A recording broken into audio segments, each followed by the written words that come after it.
আজ সন্ধেবেলায় ভগবানকে ধূপ দিয়ে দিলাম আমি। আপনারা বাড়িতে যে নর্মদেশ্বর শিবলিঙ্গের দেখছেন, সেটি আমার অনেক দিনের স্বপ্ন ছিল নেওয়ার, এবং উপরের যে পুরী, এই উপরে যে জগন্নাথটি দেখছেন সেটা পুরী থেকেই নেওয়া।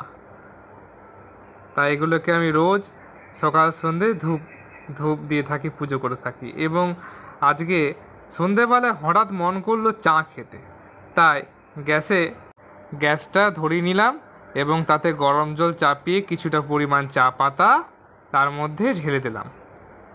এবারে কিছু চিনি তার মধ্যে অ্যাড করে দিলাম। চিনিটা একটু বেশি পরিমাণে অ্যাড করলাম যাতে চাটা খুব মিষ্টি হয়। আমি এখানে বেশি পরিমাণে চিনি ইউজ করছি। বিকেলে চা খাওয়া খুব ভালো, মাথা ধরে থাকলে মাথা ছেড়ে যায়।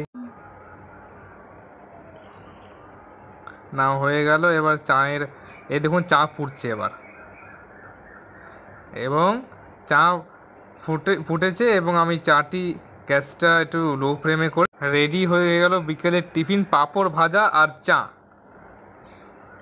দেখুন বন্ধুরা, এই হচ্ছে আমাদের বিকেলের খাবার।